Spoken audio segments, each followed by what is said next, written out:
Dimanche 22 septembre 2019. Mesdames, Messieurs, bonsoir. Bienvenue à toutes et à tous dans cette édition d'information sur la télévision Labari. Débutons par l'information du jour. C'est la victoire de l'équipe nationale de football, le MENA, version joueurs locaux. Victoire face à la Côte d'Ivoire dans le cadre des qualificatifs pour le CHAN, la Coupe d'Afrique des Nations, réservée à cette catégorie de joueurs qui se déroulera en début de l'année 2020 au Cameroun. Le MENA national s'est donc imposé sur le score de 2-0 face aux Ivoiriens. Vous allez suivre dans quelques instants les réactions d'après-match des deux entraîneurs ivoiriens et nigériens après cette rencontre dont le match retour est prévu le 19 octobre prochain en Côte d'Ivoire. Le temps de permettre à nos reporters qui viennent à l'instant de revenir de nettoyer les éléments. En attendant, retenez que la plateforme Niger de la campagne Tournons la page pour une alternance démocratique en Afrique, la plateforme nigérienne donc de cette campagne a présenté cet après-midi à l'espace France Fanon d'Alternative Espace Citoyen un mémorandum sur le processus électoral 2020-2021 au Niger. Le résumé de ce document présenté à la presse avec nos reporters Ibrahim Abdou et Adam Soumana. Cette sortie médiatique de la plateforme nationale tournant la page pour l'alternance démocratique en Afrique marque le lancement de son mémorandum sur le processus électoral en cours au Niger. Une contribution de TLP Niger qui vise la tenue d'élections crédibles et transparentes pour le triomphe de la démocratie au pays. Ainsi, d'entrée de jeu, le coordinateur national Niger de Tournons la page a tenu à faire le diagnostic du processus électoral en cours. Nous avons décidé de nous investir en toute responsabilité dans le processus électoral aux fins de contrôle et d'éducation civique et démocratique des citoyens. Il faut bien que quelqu'un le fasse. Au sujet du code électoral, le code électoral est notre loi organique qui fixe les règles relatives aux élections politiques et au référendum. L'opposition politique et certains acteurs avisés lui prêtent d'être taillés sur mesure au bénéfice du pouvoir en place. Relativement à l'indépendance des OGE, organismes de gestion des élections, cette partie est tout aussi une émanation de notre code électoral. L'article 46, toujours, prévoit que le président de la CENI remet officiellement les fichiers électoraux biométriques au ministre chargé des questions électorales. Il est reproché par l'opposition politique et même par l'opinion le risque potentiel d'impartialité du ministre chargé des questions électorales, toujours en exercice, et qui serait un candidat investi pour les élections présidentielles prochaines. Concernant le chronogramme des élections 2020-2021, selon la deuxième version du chronogramme électoral, le fichier sera disponible à la fin du mois d'août 2020 et les élections locales un peu plus de 2 mois après. Au vu de ces actions à exécuter entre les deux échéances citées, l'opposition politique et certains observateurs avisés pensent que le calendrier n'est pas tenable. Il est même noté comme un amateurisme de la part de la CENI dans la conduite de ce processus électoral. Sur la question des audiences foraines, voilà un processus interrompu au grand regret de tous. Il a été pourtant voulu et salué par toute la classe politique. La plateforme TLP Niger ne s'est pas seulement limitée à une analyse du processus électoral en cours, mais a également formulé d'importantes recommandations et lancé des appels pour un processus électoral des plus réussis. À l'endroit de la CENI, qui au demeurant n'est pas consensuelle, de travailler pour la reprise des audiences foraines, d'accepter d'en finir avec cette situation de dysfonctionnement. À l'endroit de toute la classe politique, de travailler à la reprise du dialogue politique inclusif, d'accepter une évaluation sans complaisance de tout le processus électoral. À l'endroit du président de la République, une fois n'est pas coutume, nous voulons féliciter le courage politique du président de la République à ce qu'il a martelé au niveau de plusieurs instances nationales, sous-régionales et internationales son engagement à respecter et à faire respecter la Constitution et de ce fait à ne pas se présenter pour un troisième mandat.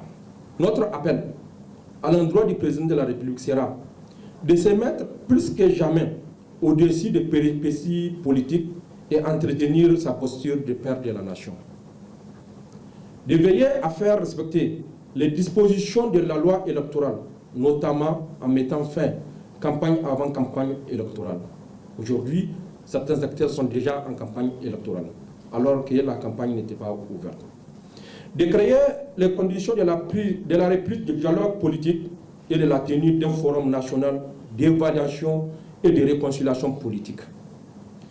De créer les conditions de la mise en place d'un comité ad hoc spécial composé essentiellement d'acteurs non partisans où les représentants des partis politiques auront une voix consultative pour réfléchir et statuer sur un processus électoral national de plus crédible. L'ensemble des Nigériens doivent faire sien ce mémorandum de tournant la page et particulièrement les acteurs politiques pour éviter au pays un processus électoral aux conséquences fâcheuses. Il n'y aura pas de grève du personnel de la compagnie de téléphonie mobile Orange Niger cette semaine du lundi qui commence donc demain. En effet, le syndicat a décidé de surseoir au mouvement de grève auquel il a appelé le personnel, ce sur décision du ministre en charge des télécommunications de permettre une médiation entre les employés et donc la société. L'annonce de la suspension de ce mouvement de ce mot d'ordre de grève a été faite ce matin dans une déclaration que nous résume ici Sadou Doumi et Nasser Dantof. Continue. La lutte continue. Tous unis, nous vaincrons. À travers cette sortie médiatique, les employés d'Orange Niger décident de suspendre le mot d'ordre de grève qu'ils projettent du lundi 23 septembre au samedi 28 septembre 2019. L'État du Niger, à travers son ministère de télécommunications, prend les choses en main et s'engage dans un court délai de trouver un terrain d'entente entre les employés et l'employeur. Malgré que la société Orange Niger, depuis le début de cette affaire, s'est plongée dans le mutisme absolu. Nous avons commencé à adresser ces requêtes-là dès la période de mars et avril. Donc, c'est ces sentiments-là même d'être manipulés et grugés qui fait qu'à un moment, les salariés nous ont dit on a été suffisamment patients, on a coopéré suffisamment. Donc, contrairement à ce que certains pensent, nous ne sommes pas pressés, nous n'avons pas été pressés. Sachez-le, un certain nombre même de décisions sur lesquelles nous souhaitions discuter avec l'employeur, nous lui avons concédé en amont le principe que même si on les met en application, c'est sous réserve que la question du repreneur ait été clôturée et que tout ait été bouclé.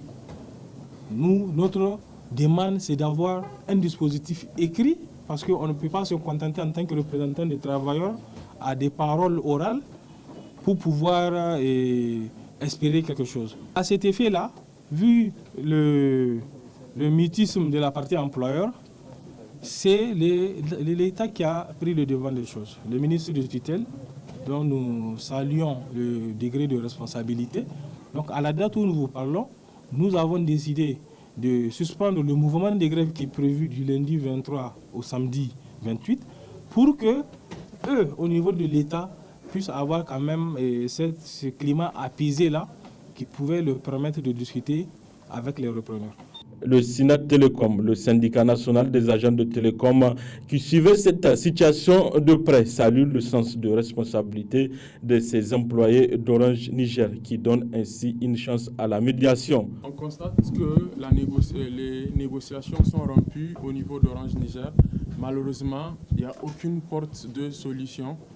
Mais nous, au niveau du SYNAT Télécom, nous avons pris justement, depuis la semaine passée, nous avons pris les devants et nous avons envoyé un courrier à Orange pour leur demander de revenir sur la table de négociation.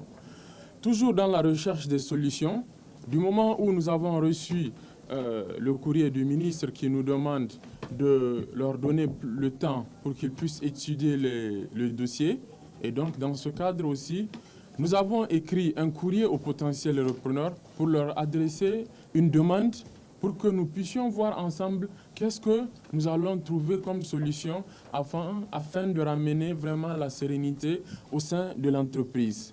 Pour la CGSL Niger, centrale d'affiliation du SYNAT Télécom, la situation actuelle d'Orange Niger et ses employés nationaux doit faire école pour le gouvernement dans les signatures du contrat qui doit privilégier l'aspect emploi. Voyons à présent ce reportage sur la difficile circulation routière sur la voie express construite dans le cadre de la tenue à Niamey en juillet dernier du sommet de l'Union africaine. Beaucoup d'usagers de la route, les piétons notamment, utilisent très mal cette voie, d'autres par méconnaissance, d'autres par simple vouloir. Tout cela, on voit tout cela donc dans ce reportage signé Sadou Doumi et Harriata Salah. Avec le président Issoufou Mahamadou aux commandes, c'est indiscutable, Niamey a considérablement changé d'allure. En témoignent les multiples échangeurs qui ont été réalisés, mais aussi la voie express qui est venue donner un visage moderne à la ville. Avec la mise en service de cette voie, malheureusement, les comportements qui ne sont pas de nature à favoriser une bonne circulation ont fait leur apparition, dont entre autres la passerelle qui n'est pas empruntée par les piétons et le non-respect des aires de stationnement. Les conducteurs de taxi et de Faba se permettent de prendre des clients n'importe où et n'importe comment. Cependant, cette situation a une cause qui provient de la délégation spéciale du Niamey qui n'a pas fait le travail de sensibilisation à l'endroit des populations en ce qui concerne les règles à respecter lorsqu'on emprunte la voie express. Ce qui amène les citoyens à parler comme suit. Il faut sensibiliser la population, il faut la sensibiliser d'abord avant de s'engager, n'est-ce pas? Il y a les forces de l'ordre, normalement on devait leur dire, on a le passage pour les piétons, on va le passer pour les véhicules, normalement. C'est comme ça dans les normes. Mais si les gens, si la population ne t'en perd pas, on fait comment? Il faudrait qu'il y ait les forces de l'ordre à côté. Ah, on a le passage pour les piétons. Passez par là, il n'y a pas de problème. Là, la personne peut filer même à 150 km. N'est-ce pas? Parce qu'il y a un panneau ici qui n'indique pas la limite de vitesse. Tu peux passer à 150 km sans problème. Mais si les gens passent et il y a un accident, on fait comment? On fait à la ville de Niamey. Irin wagga hanyar da an ka yi ba mu san ta can farko hayyan dattijayenmu hayyanninmu hayyan kai gare mu yanzu ne ta kawo gare mu ya kamata a wayar da kan mutane don su san da nan ya kamata ka tsaya nan bai kamata ka tsaya ba kuma ina ganin duk wanda ya conduit na tuki ya san da wurin ga in kai dan taksi ne ko ku kai mai personnel ne ka san da wurin ya kamata ka tsaya ka ɗauki mutum ko ka tsaya ka aje mutum. Akwai mutanen mai nan wajen su ya kamata wanda bai sani ba sai a nuna mai ga hanyar ka ta tahiya ga hanyar ka ta dawowa ku kuma masu shiga takasi ga inda takasi ke tsayawa ga inda za ka shiga takasi to kuma akwai mutane masu tsaurin kai wani ko an gwada mishi baya yadda akwai sauran jahilci ga mutane a waye da kai a waye makowa da kai ga inda za ka tafiya ga inda za ka tahowa. Enfin, la balle est dans le camp de la délégation spéciale et de toutes les autres autorités en charge des infrastructures et de la circulation routière de faire entendre leur voix à travers des campagnes de sensibilisation pour que les usagers de la route, surtout de la voie express, puissent adopter les bons comportements.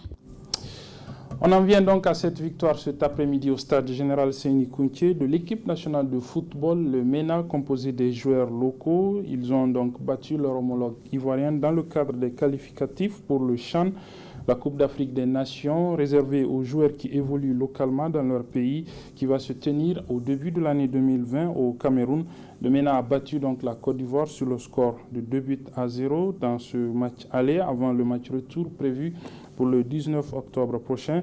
Je propose, comme je vous l'annonçais donc, de suivre la réaction, disons les réactions des deux entraîneurs, réaction d'après-match. On suit d'abord l'entraîneur ivoirien, M. Maxime Guamélé. Au début, quand tu viens chez l'adversaire et que tu ne connais pas véritablement l'adversaire, il faut faire attention, il faut être prudent. Donc, je pense à mon sens, on a été un peu trop prudent. À un moment donné, on aurait pu, depuis le premier quart d'heure, mettre le ballon au sol pour les mettre en difficulté, ce qu'on n'a pas bien réussi. Donc, ça les a galvanisés à continuer à nous arroser dans le dos. Bon, on a cette capacité de mettre le ballon au sol, on ne l'a pas fait trop vite. Et puis, au moment où on voulait s'y mettre, malheureusement, on prend ce carton rouge. On est nous aussi en reconstruction, on est nous aussi en préparation. Donc, il fallait se montrer très prudent. On l'a été, mais un peu trop quand même. À mon goût. À un moment donné, il était dit qu'il fallait bien rester en place, mais à la récupération de ballon, il fallait bien utiliser le ballon dans la transition. C'est ce qu'on n'a pas bien réussi en premier mi-temps. Sinon, je pense qu'on aurait mieux pu éviter le but ou alors faire mieux que le 1-0 de la mi-temps. Maintenant qu'on est mené 2-0 chez nous à la maison, qu'est-ce qu'il nous reste à faire? Si ce n'est tout mettre en œuvre pour renverser la vapeur. Ce ne sera pas facile, mais ce n'est pas impossible.